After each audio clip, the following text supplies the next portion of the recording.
Just a quick note, we've asked our debaters to take a certain position in this debate. And that doesn't mean that position necessarily matches what they would tell you in their professional or maybe even personal life. But we think by making them debate from a certain perspective, what that really does is really put forward arguments from both sides of important topics, instead of just the one side like the European perspective. And of course, it guarantees a fiery debate, which I hope helps with tonight's entertainment value. So the topic you'll vote on, the motion you'll vote on is Europe's economy is under existential threat from China. We have a team that believes that on my right side, left of the stage, and a team that thinks that is a bit too far-fetched. So let us know what you think by voting, and I'll open that vote now. And then while you vote, let me outline a bit more about what we are debating tonight. It centers on the question, is Europe's economy under existential threat from China? To understand why this question has become so urgent, we need to understand what is happening in China itself. China is still grappling with the aftermath of a real estate crisis. Domestic consumption has not recovered as strongly as Beijing had hoped after COVID. Chinese households are saving rather than spending. And when people are not opening up their wallets, the government must find other ways to keep the economy growing. And one of those ways is exports.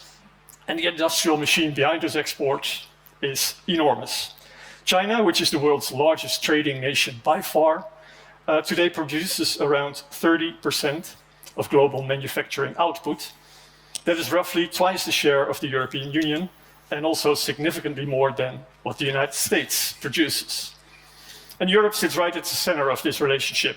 In 2024, the most recent data, the EU imported more than 500 billion euros worth of goods from China, while exporting just over 200 billion, leaving a trade deficit of more than 300 billion. I quickly checked earlier this afternoon. Switzerland actually has a trade surplus with China, but that's because of the gold. If you take out the gold, I believe there's a deficit of a little under 1 billion francs in, I believe it was 2024 as well. So for decades, China was associated with low-cost manufacturing. Today, however, it is competing directly in some of the most advanced industries in the world. Electric vehicles, solar panels, advanced machinery, robotics, seemingly all-encompassing AI, and increasingly semiconductors. Let's take a step out to electric vehicles. China produced roughly 16 million of them last year. Germany in that same year, 1.7 million. At the same time, Chinese manufacturers are rapidly expanding into the European market.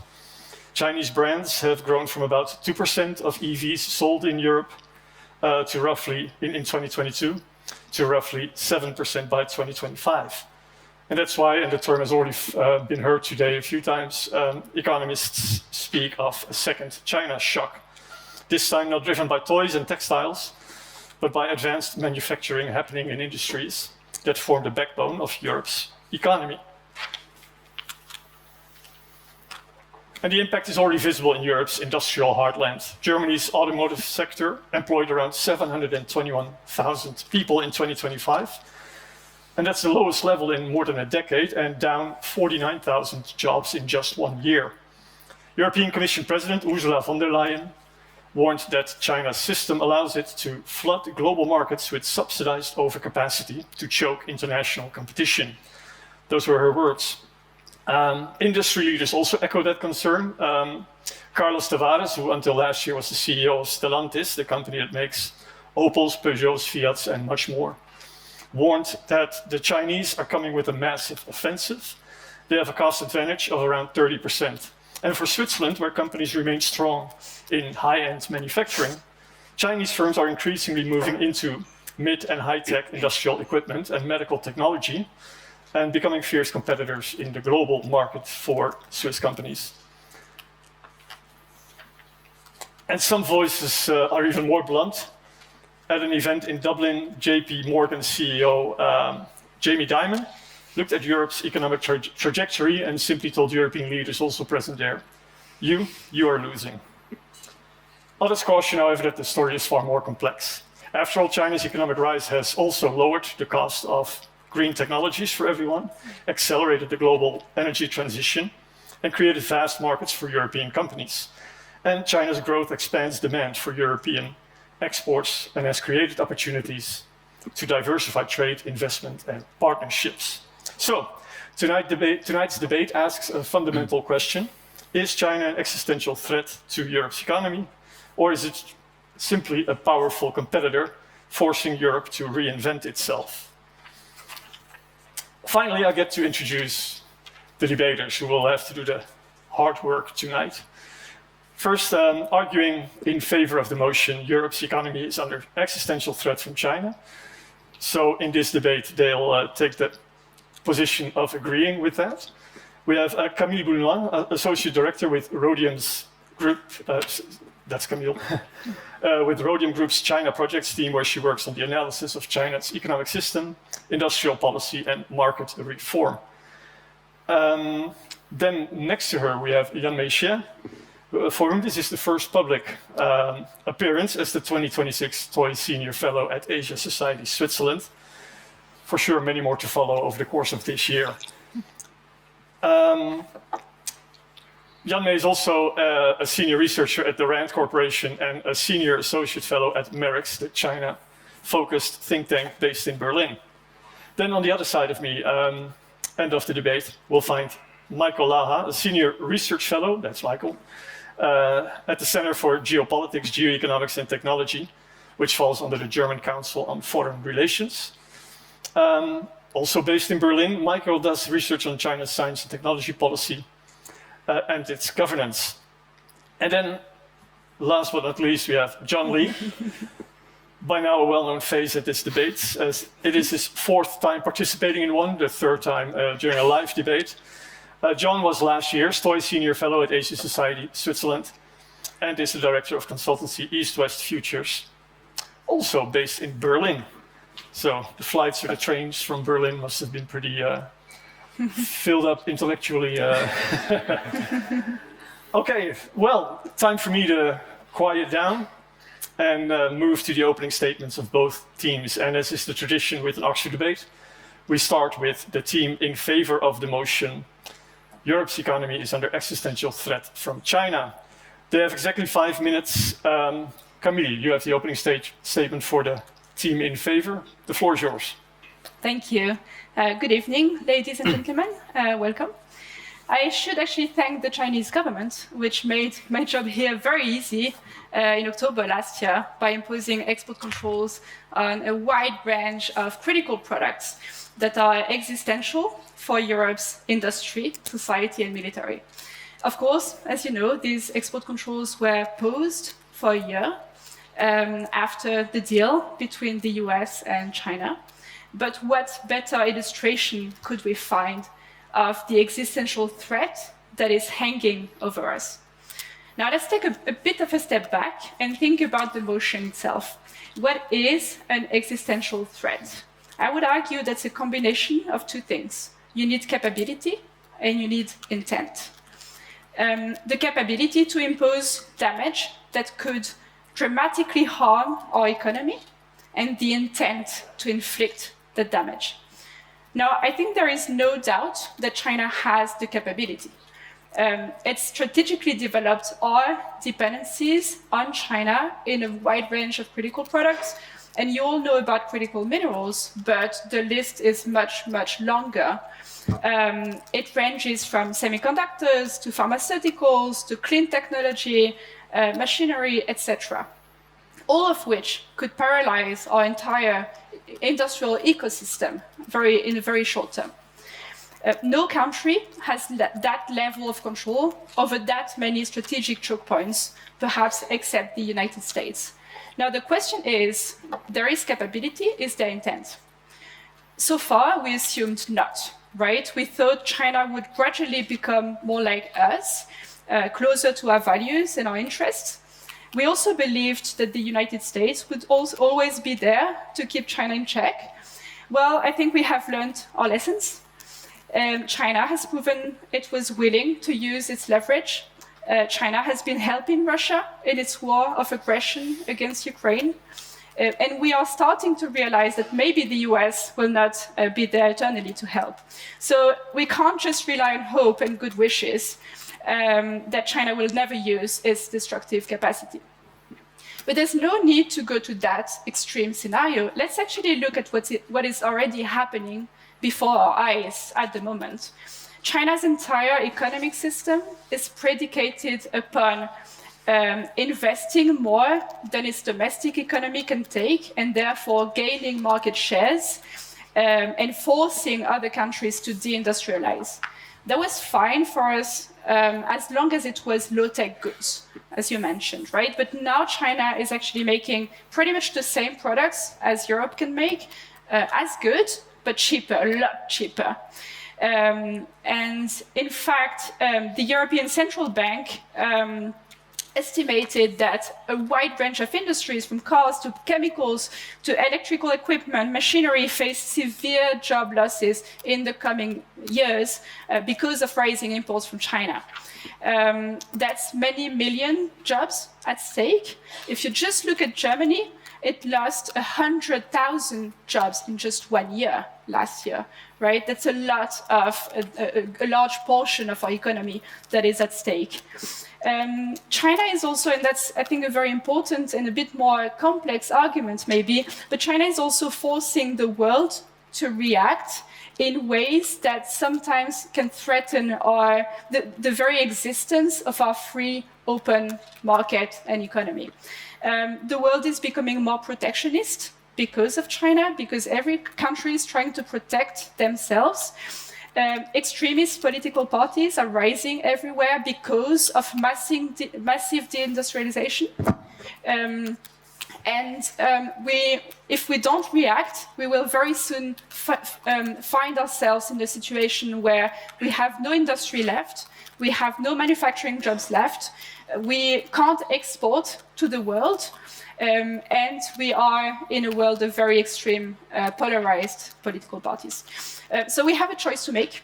Either we start recognizing the threat right now and we act very soon to protect our market and to rebuild critical supply chains.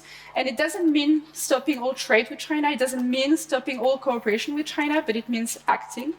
Or we stand in denial and we might be sacrificing the future of Europe's economy because of that. Perfect timing, I'd say. Thank you very much. Thank you. Pass it right along to Michael for the opening statement from the team opposing the motion. Michael. Thank you very much.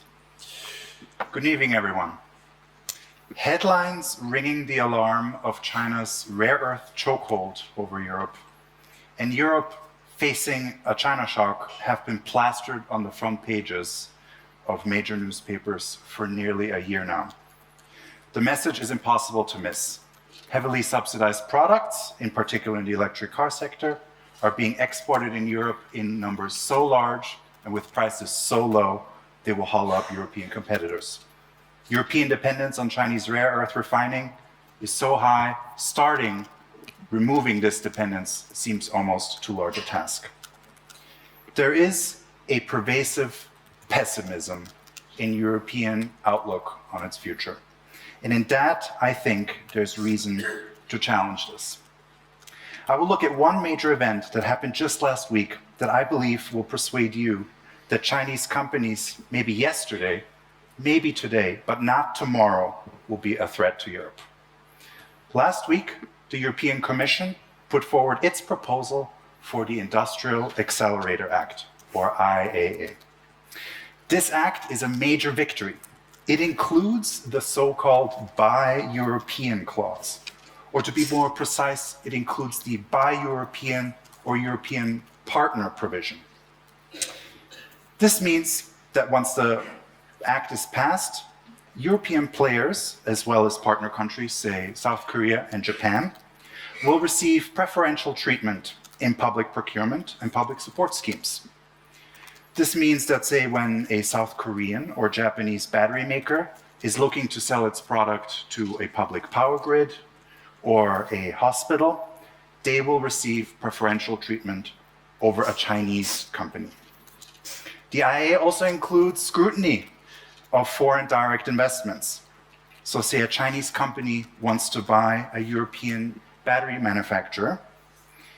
As long as Chinese global manufacturing capacity is over a certain threshold, the Act sets 40%, then we should expect that this investment will receive significant scrutiny and may not proceed. And whenever a political measure is likely to have an impact, you can count on one thing: the Chinese government will complain. The Chinese Ministry of Commerce called the act a significant investment barrier and institutional discrimination, and vowed to firmly safeguard legitimate rights of Chinese companies. Such actions only prove counterproductive, undermine rules, distort fair competition, and the stability of global industrial supply chains. These comments are, of course, rich, coming from Beijing, which has long done exactly that: erect significant investment barriers, distort market competition globally, and undermine global supply chain stability, as the cases of the rare earth choke point and an Xperia case throughout the year of 2025 show. In short, China has long acted to keep European players out of China and weakened on the global stage.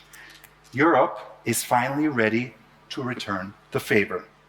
It is this form of hard-nosed political realism that's finally emerging in Brussels that I believe should persuade you that Chinese companies are not a threat to Europe. Perfect, thank you. Thank Loud you and very clear. much. Then we move to this side again. Yanmei, for the rebuttal, you have the floor for also 5 minutes. All right. Good evening, everyone. And thank you, Michael, for making a very eloquent case on our behalf. Why did why did Brussels need the Industrial Accelerator Act? Because it considers the Chinese model a threat to the European economic model, a threat to European industrial existence. And we are now seeing, as Camille says, Europe changing its institutional nature in front of our eyes because of the China threat, right? So Europe is adopting protectionist measures. Europe is adopting industrial policy. Europe is adopting state intervention in response to the China threat. And this act is an example of that. We have to ask ourselves, Europe has faced competition many times before. Europe let the Japanese car in, Korean cars in, Tesla in. It did not trigger this systemic response. Why? Because the China competition is different. Because there is no safety from the China competition. Why? Let's start with the 15th five-year plan in the news right now. What China is seeking is full spectrum techno-industrial dominance. Let me quote from the document. China wants to upgrade and optimize traditional industries. So these are steel, cement, consumer appliances, textile. China wants to strengthen and expand emerging industries. These are electric vehicles, new battery technologies, robotics. China wants to forward deploy future industries. Think about quantum technologies, brain-computer interface, biomanufacturing. So there is no safety for European industries to go. You cannot upgrade out of the China competition. You cannot even downgrade, fall back to traditional industries, right? In case anyone is thinking, okay, we can hold on to high-end service industry. The five-year plan also wants policy support to, again, quote, capacity expansion and quality upgrade of high-end services. In case anyone is thinking of maybe we still have manufacturing, the Chinese representatives are saying we have overcapacity in agriculture. The only way out of it is through export, right? And there's no safety from China competition also because European companies are not competing with Chinese companies. They're competing with the Chinese state. So let's take, again, the electric vehicle sector. By the rate they're conquering global market shares, you'd think they've been opening champagne bottles. Instead, last year, production grew by 10%, revenue up 7%, profit margins down at decade low, right? Because the price wars that have been rampaging through the industry since beginning of 2023 still rage on. There's no escape from that. And that evolutionary competition is being exported, right? So in a way, the EV sector and many sectors that's been favored by the Chinese state act like state-sponsored monopoly. They're willing to sacrifice profit or delay profit in order to conquer market shares, to outlast rival. So Chinese companies can count on the state to supply banking credit, subsidies, cheap land, low-cost labor, low-cost energy to outlast rivals. European companies cannot convince stakeholders, shareholders, or their bank creditors to continue support their expansion of production to fight 3 or 4 year price wars at declining profit margins, right? Finally, I want to say is, once you lose industry to Chinese competition, there's no way to get back. Because oftentimes, China has a dual edge of technological superiority and low cost. And this creates a self-reinforcing cycle of scaling, more efficiency, lower cost. On the other side, if you keep losing, you lose scale, you lose efficiency, you lose supply chain, and you become more costly. I'll rest my case here. Thank you very much. And I'll use your final 20 seconds to say that I found those dancing robots over the Chinese Spring Festival quite intimidating already, but they seem very friendly compared to what you just laid out. But I'm sure the other side has opinions on that of their own. John, the rebuttal for your team for 5 minutes, please. Sure, we can come to the dancing robots perhaps, but first, thanks everyone for joining tonight and for your interest. So, I don't want to make this a definitional debate, but we are not talking here about whether China is a challenge to Europe. I mean, every international competitor is a challenge, but the question is whether China is a threat in the sense that Europe is in a crisis situation, and that is unprecedented. And here, I do not think that the facts support that. If we are talking about Europe changing its institutional nature in response to this so-called threat, for example, I think if you were to look at whether the structures of the European Union have fundamentally changed, whether the policy mix at the level of the individual countries has changed, then we are still very nascent in this development. And also, it is not simply about China.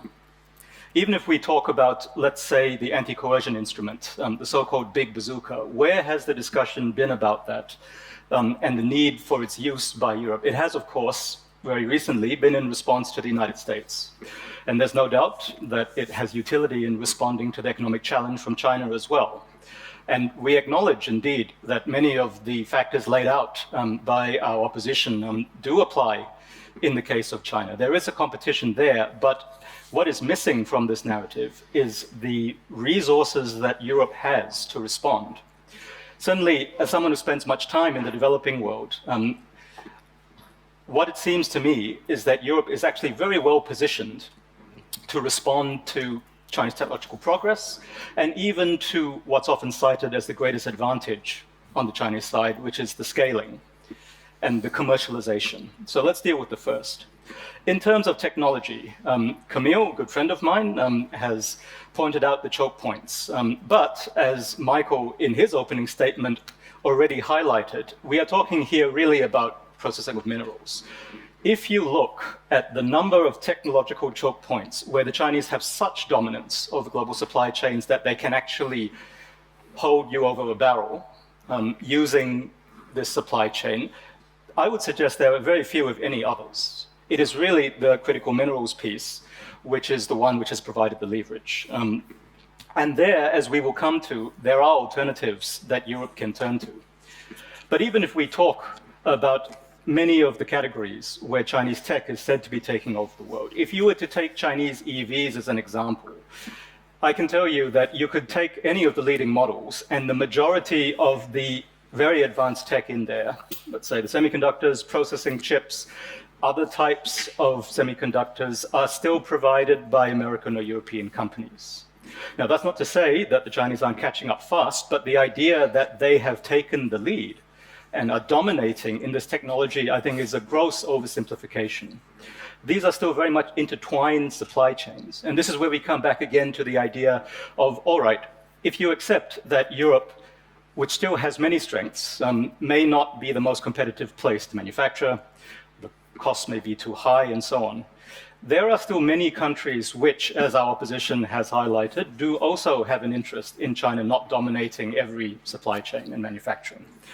And already European companies, not just when it comes to critical minerals, do a lot of increasingly R&D, but also production activities in places like Southeast Asia, where you can equalize the cost advantage with Chinese competitors by a great extent. Finally, I have to address the issue of the changing global environment, the rise in protectionism, the rise in political extremism in Europe.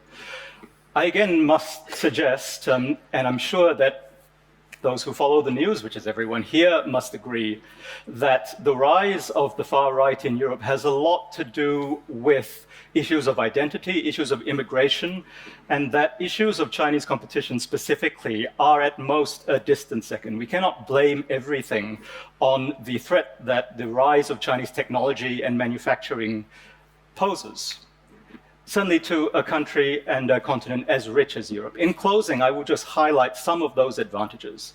Famous names like Mario Draghi, like Christine Lagarde, now at the ECB, have pointed out that really a lot of Europe's economic problems are self-inflicted.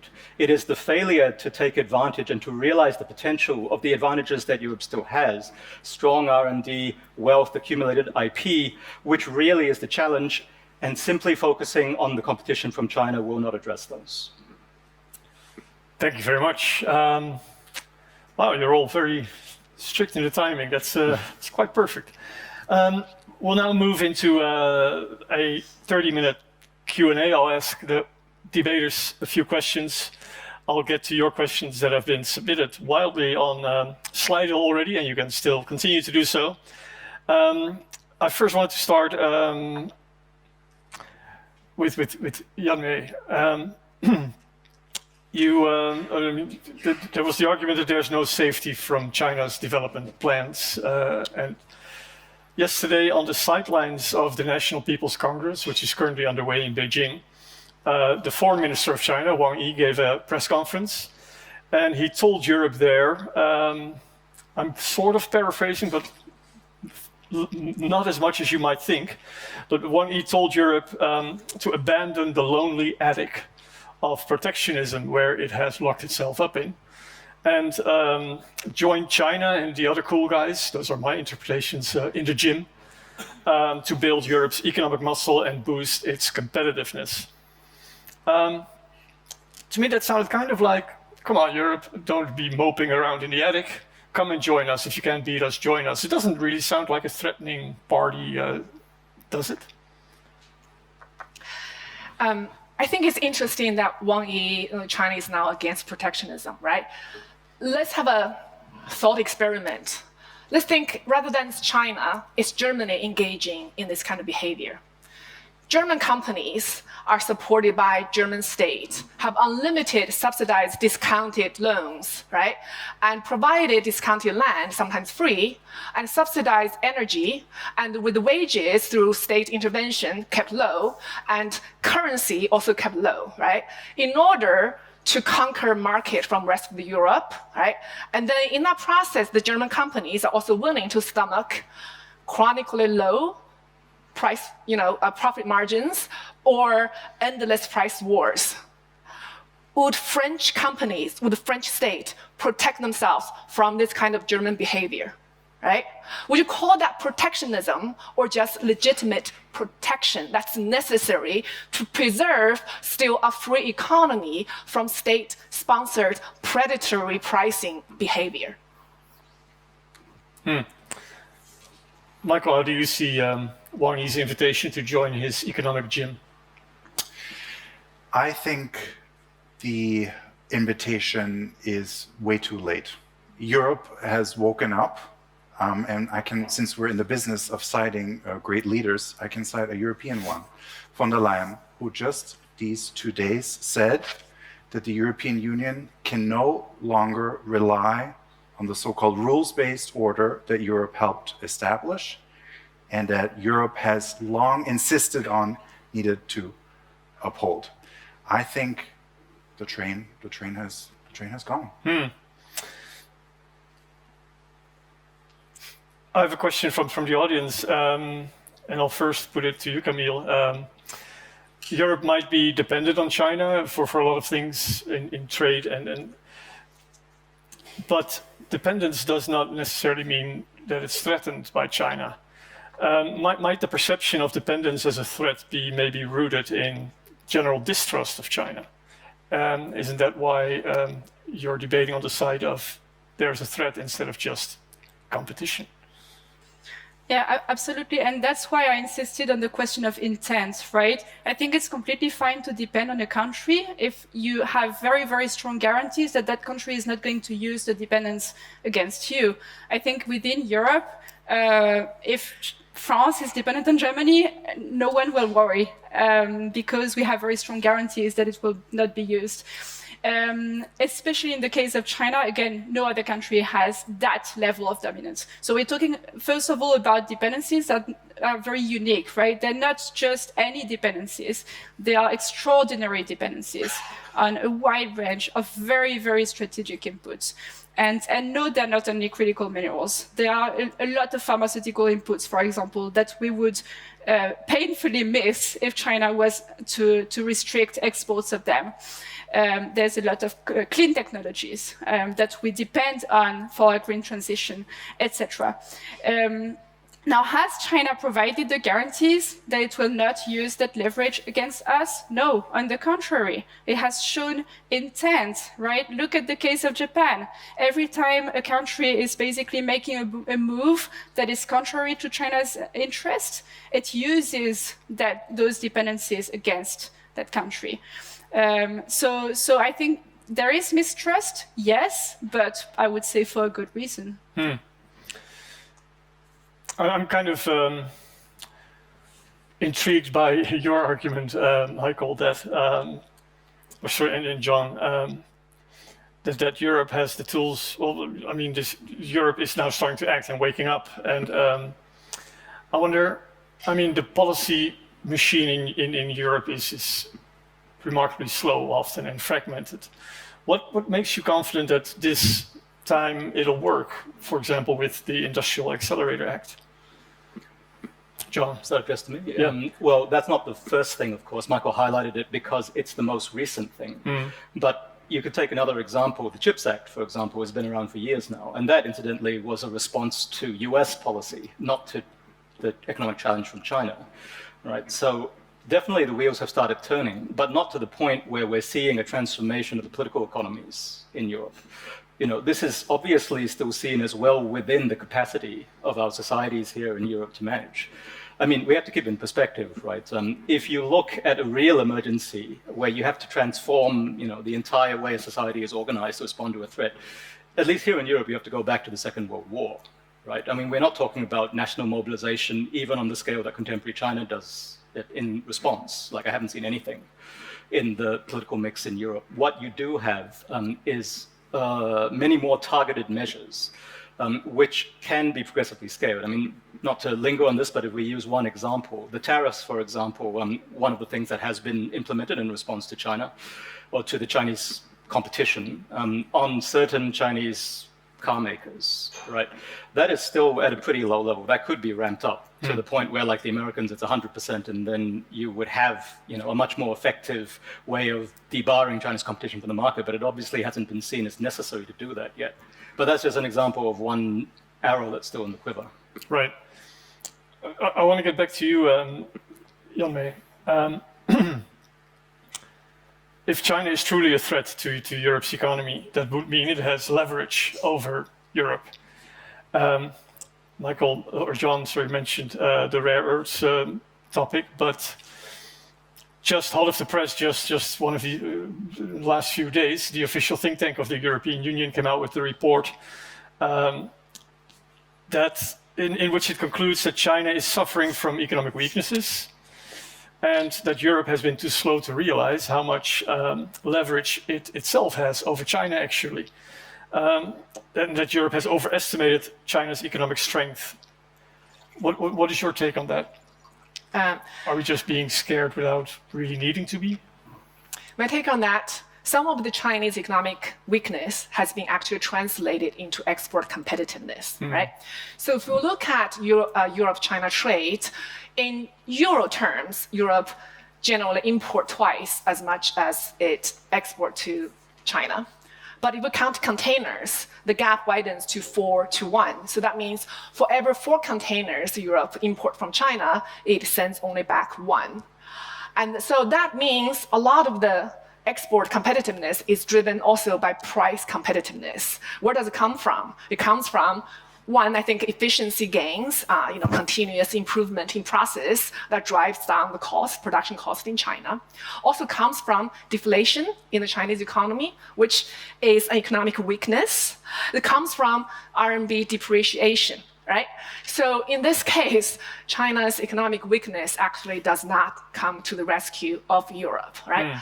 And the second is, I agree with you and agree with our gentleman opponents that Europe does have leverage, but like Camille say, there's capacity and there's intent. Europe has shown consistently it's too afraid of retaliation. It's afraid of punishment, right? If it's not at the Brussels level, it's at individual member state, right? Spain is afraid that China will punish it by stop importing pork, right? The Netherlands is afraid China is going to stop importing milk. And Germany is afraid China is going to stop importing high-end cars. So each of these countries are lobbying Brussels against taking collective measures because they're afraid of picked on because of being punished by China, right? So I think if leverage is not translating into action, then it is not real leverage. And I think China knows Europe does not dare to use it. Thank you. Come to you, Michael. Yesterday, Cem Özdemir, who's the leader of the Green Party and the winner of yesterday's election in the German state of Baden-Württemberg, just north of here, he has said, amongst his many other things, he said, one of his campaign promises was the car of the future will be built here in Baden-Württemberg.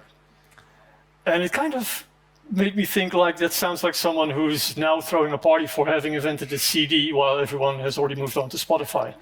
I mean, the car of the future is already being built, and it's, well, I don't hear a lot out of Baden-Württemberg on that front. If I think car of the future, I think Guangdong and other places in China. And also, China leads in innovation in so many other fields. It dominates several key clean tech supply chains. It produces, a bit weird to say that of people, but it produces 3.5 to 4 million STEM graduates per year. Those are students who graduate in science, technology, engineering, and mathematics, and who often will go on to work in AI development and things like that. At what point can we say this is not just technological leadership, but it is absolutely a threat? Because we can't match those numbers from Europe. Yeah, let me also engage with that report about the kind of economic weapons Europe has with regard to China. Mm-hmm. I think most of the headlines are filled with examples of where China is dominating. But one of the things that is often underestimated is how vulnerable China actually feels. How vulnerable to other people's sanctions and other people's chokeholds over it feels. There is a long history of vulnerability in China. Let me give you one example, one milestone. In 2018, just around the time the Huawei saga unfolded with the CFO Meng Wanzhou being arrested in Vancouver, within weeks of that happening, China published its infamous list of 35 choke points. These are lists, concrete technology lists, where China simply can't make them themselves. So the national mobilization that our colleagues have mentioned has rushed in place to find Chinese or develop Chinese alternative to these. So all these efforts that we're seeing on the global stage are really to reduce Chinese vulnerabilities. And in many cases, those are still not closed gaps. And these are the spaces where the European Union as a whole can have leverage over China.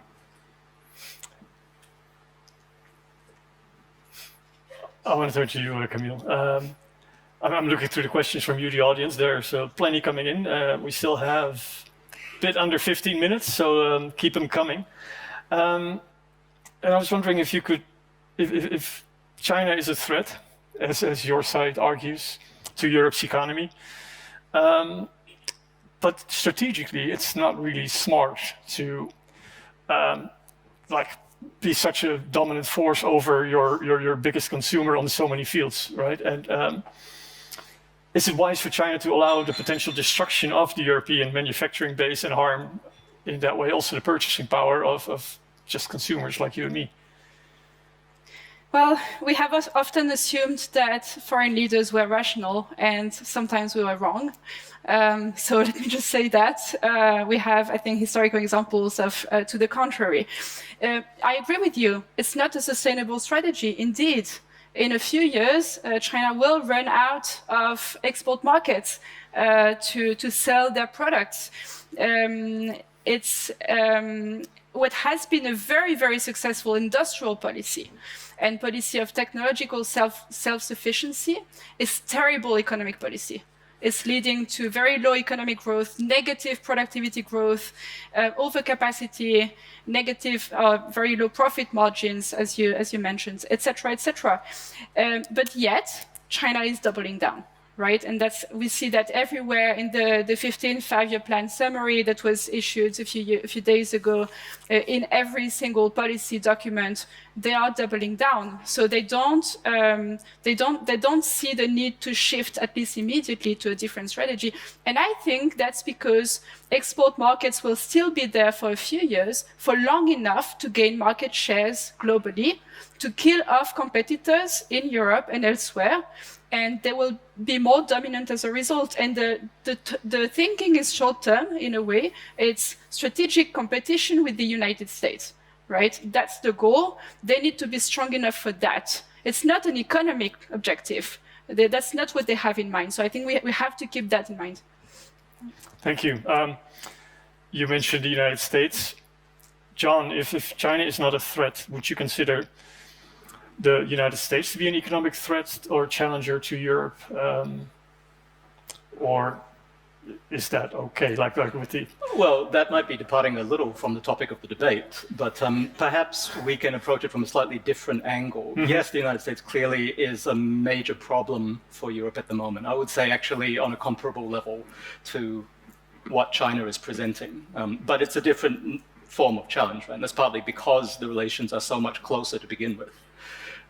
And on that front, it's worth emphasizing that a lot of the projections of Chinese dominance in the future do depend on things like access to unlimited compute power, for instance, which is the best known choke point for Chinese economic development. And that is not one, as someone who focuses on the chip supply chain, I can tell you, where there are easy solutions for China. If we talk about European leverage, everyone knows about ASML by now, but there are other examples of where, like I said, even in the day-to-day, for mundane products like electric cars and so on, the European companies are still actually the market leaders, even in China. The competition is catching up, but also the European companies are not standing still. They are investing heavily in R&D.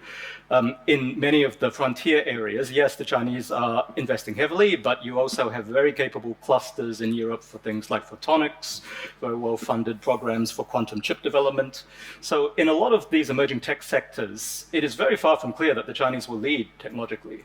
So to just round that out, I mentioned the issue is commercialization and scale, right? There's no doubt the Chinese do that better.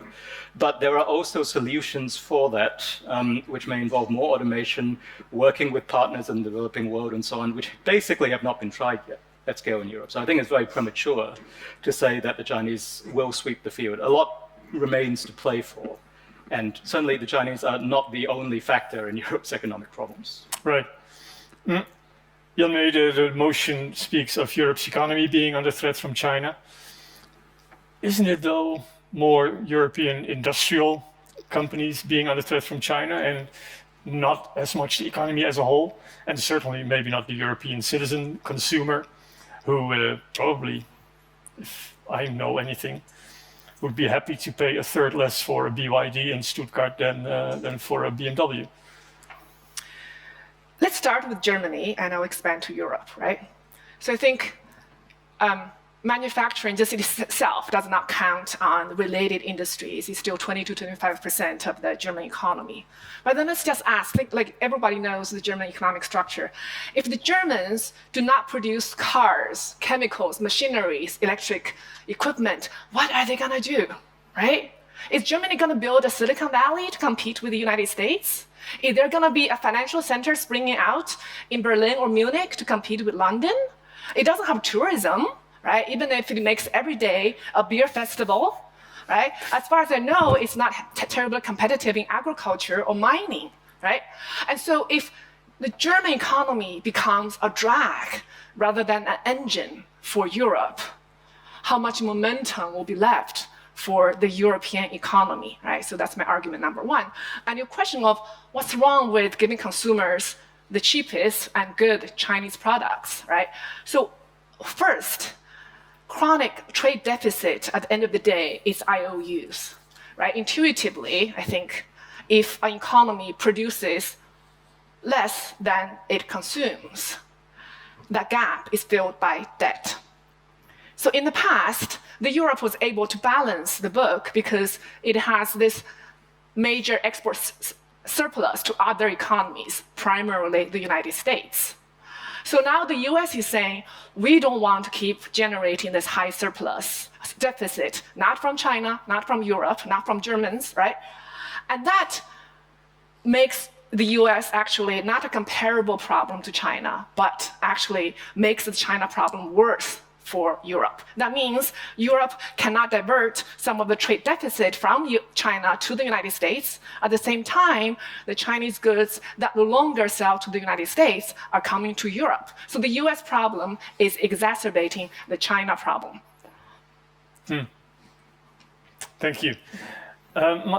Michael, I was wondering if you can talk a little bit about the impact that the demographic decline in China might have on its might as an export powerhouse. Is that something, if we just wait a few more years, decades, the threat that you don't see in the first place, but also the challenges Europe sees in China will just diminish slowly but certainly? Before I answer that, I wanted to engage with something that Yanmei said, because I couldn't leave it standing that the US exasperates the China problem rather than what I would say equips Europe to deal with the China problem. Two examples. The first one are its tools. The anti-coercion instrument in the European Union should have been a response mechanism to the time when Lithuania upgraded its Taiwan office to a representative office, and the Chinese government then responded by throttling trade to Lithuania. That was not the main trigger for the development of the anti-coercion instrument. It was actually aggressive behavior by the Trump 1 administration. Second example, there have been European Union free trade agreements stuck in negotiations for years. And now, with the Trump 2 administration, we have Mercosur. We have a trade agreement between the European Union and India. All of these have been major accomplishments stuck in the freezer for 10 years at least. And I'll leave it at that. Not an answer to the question, but smartly played. I'd like to maybe push you a bit on solutions, if I may, Camille. You could think about Europe facing the threat from the economic threat from China by Europe just meeting China at the subsidy level to its own industries, or out-subsidizing China even maybe, if that's possible. I don't know what your take is on that. Europe also cannot retreat fully in protectionism, although it is trying a little bit. And according to Wang Yi, is just locked up in its sad little attic. But if those are not options, like out-subsidizing China, it seems not like a realistic option to face the challenges. Go fully protectionist is also not a great thing for Europe's trading, as a trading region, of course. So my question to you is what realistic path out there remains for Europe? That's a good question. I think that's First one. That's the difficult question. Look, it's not, I mean, good luck without subsidizing the economy. I mean, we can't compete on that. It's not only the amount of money that China is putting on the table in terms of direct grants, etc. It's that its entire banking system is biased to give pretty much unlimited credit to strategic companies. Its entire economic system is biased in a way that I don't think we should or want to replicate. Its currency is, as you mentioned, right? Some estimates range from 30 to 50% lower than it should be. We can't replicate any of that. So I don't think that's sustainable, and I don't think that's a good option. The other option that was mentioned was just to increase competitiveness in Europe, right? Follow the Draghi report, deregulate, lower energy prices, etc. And maybe we should do all of that, but it's not the solution to the China problem. The China problem is simply way too big to be addressed through a competitiveness agenda. That leaves only the third option, because I don't see many other options, which is trade defense. And in my opinion, we'll have to come to some of that. It needs to be smart. It probably needs to be somehow targeted and somehow rational. There are lots of instruments we have for that. I'm thinking, for example, tariff rate quotas, where we still import as much, right, as in previous years, but basically you can put a very high tariffs on increases so that you sort of freeze in place what is already happening, and you don't let Chinese companies gain market shares.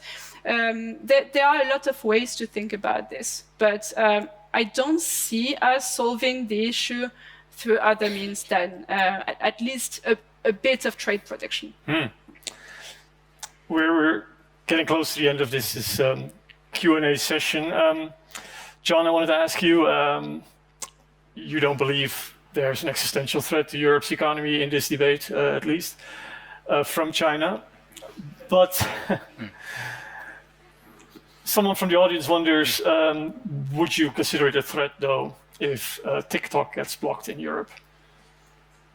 Would I consider that a threat to just general well-being of the European society? You mean, would that be a signal that... No, an actual threat, like to how people are just communicating and showing what they can do and stuff like that. Oh, you mean if the Chinese authorities were to block access to TikTok in Europe? Yeah, well, I believe that for the services outside China, it's hosted in Singapore anyway. Yeah. But, I mean, as an example of what the Chinese have blocked off, I think actually you cannot find that many cases beyond, again, the minerals supply chain, because they don't have that leverage, right? I mean, TikTok, Douyin, it's kind of a unique example in that there aren't really any other Chinese internet platforms which at this point have popularized to that extent. I think much more important in that space would be to see how Chinese digital technologies are propagating in the developing world, right, where the threshold is a lot lower, and for various reasons, you know, the barriers to entry for them are a bit easier. So perhaps rather than focusing so much on how China can threaten or undermine the European economy, the focus needs to be on how the international environment is changing.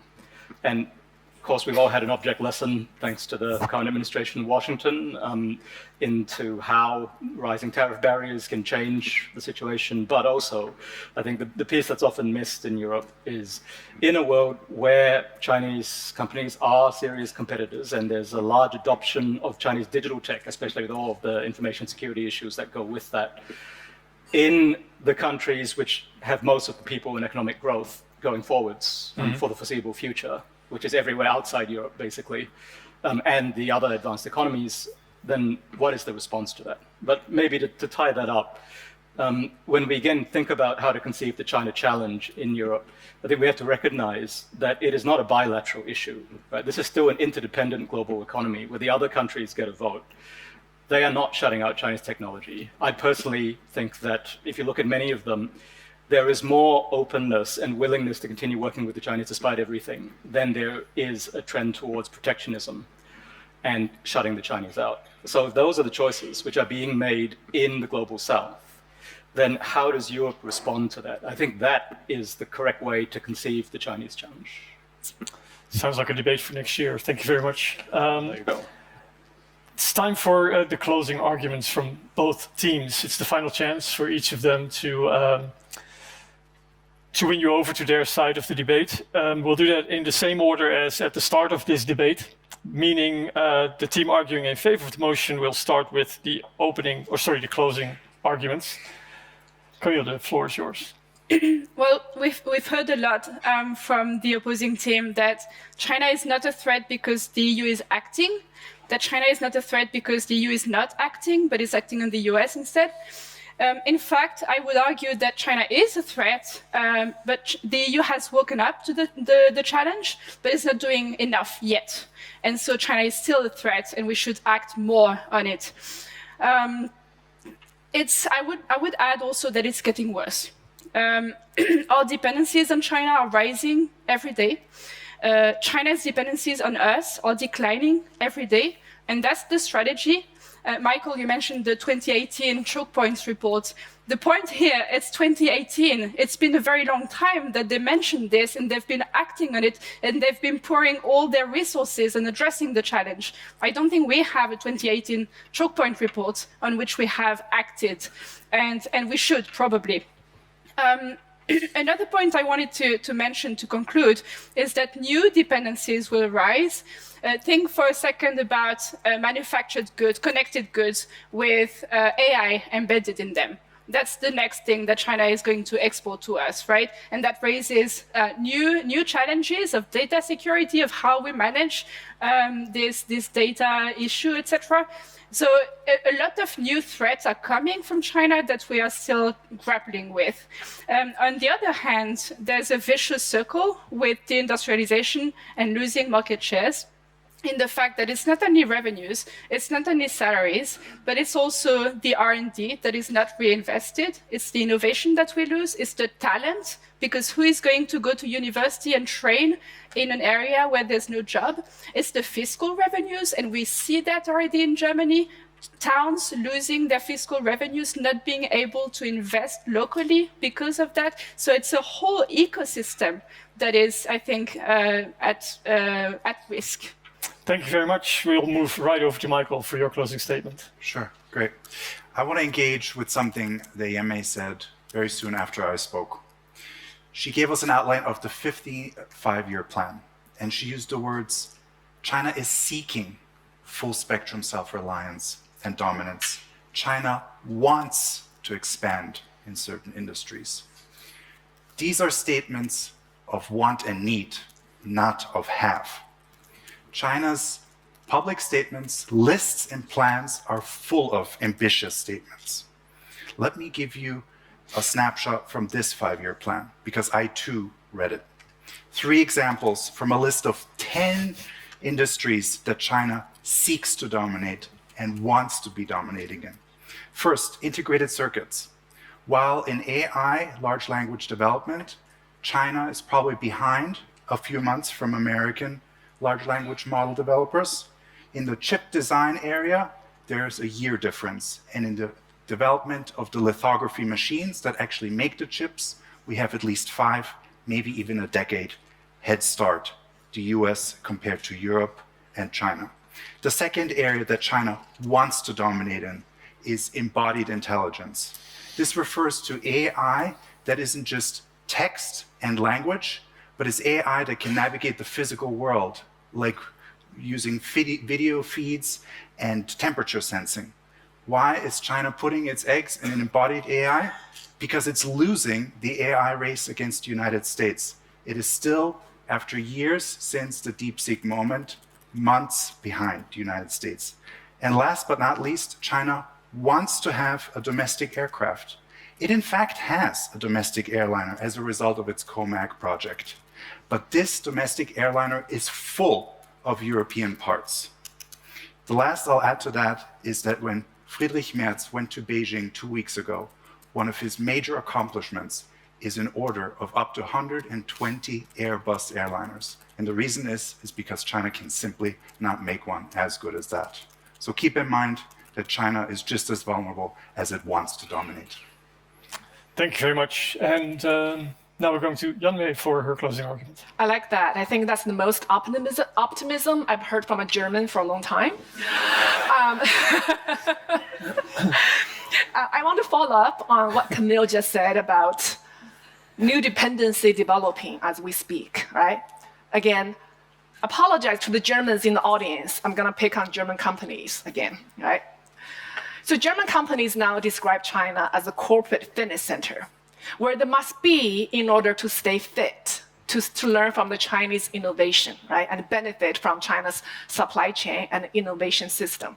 So now we have a phenomenon of VW closing factory and laying off employees in Germany, and opening up multi-billion euro R&D center in China. We have Mercedes pausing their investment plan in Germany and freezing employee wage pay in Germany in order to open multi-billion euro production and innovation system in China, right? And this effect rips across the supply chain among the German auto suppliers. 78% have plans to downsize in Germany, and 28% have plans to go abroad to follow the OEMs, right? So that means more and more of these value-added activities are migrating to China, because German companies now depend on China not just for market, for production, but for the potent, innovative capability China have, supported by very capable and large talent pool, supported by a very fast-paced innovation system that can enable very fast prototype to market iteration, right? But then, what is there for Europe if your companies have become fit but play in the other team? Thank you very much. Perfect timing once again. Final word is to John Lee for his closing arguments. Your 2 minutes, John. So to focus on the big issues. Again, we are not talking here about whether there is a challenge from China. That's been laid out well tonight. The question is this a threat? By which I suggest you have to read a real unprecedented existential challenge to the European economy. And our response has to remain that Europe does have the tools to deal with this. If we talk about individual companies, to take Volkswagen as an example, it is true that they have a partnership with the Chinese company. They also have a partnership with an American company, with Rivian, to develop the same kind of technologies.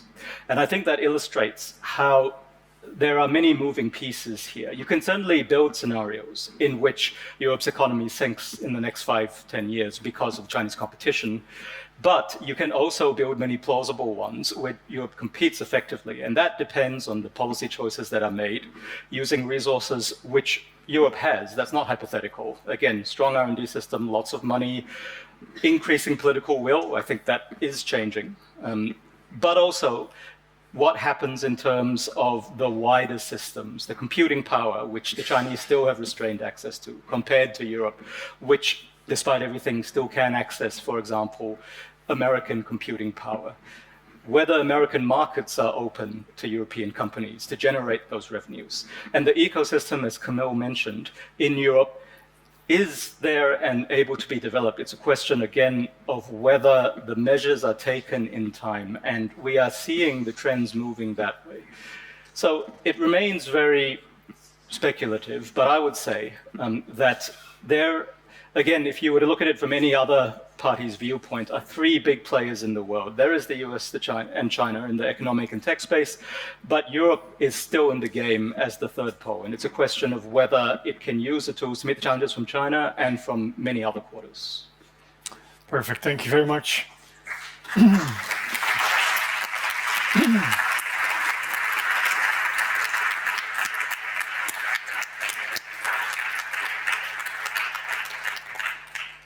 Well, we'll see who goes home with the real applause in a few moments, because that's it. The arguments have been presented, they've been challenged and defended. So it's time for the second vote of the evening. You can vote on whether you agree with Yanmei and Camille that Europe's economy is under existential threat from China, or with Michael and John, who argued against that idea. To vote, you can again scan the code on above us, the QR code. And as voting is a solemn ritual with not rarely large consequences, we will let you vote during the next 45 seconds in silence. I've opened the vote, so you have 45 seconds. And I get a signal that the results are in, so let me go have a look at that. What I found interesting was that in the first poll, it was pretty equal, and it hasn't changed much, but the most change we've seen on my side here, on my right to the left, so that means that Yanmei and Camille managed to convince most of you to get to their side, and that China is indeed a threat to Europe's economy. Congratulations. Applause.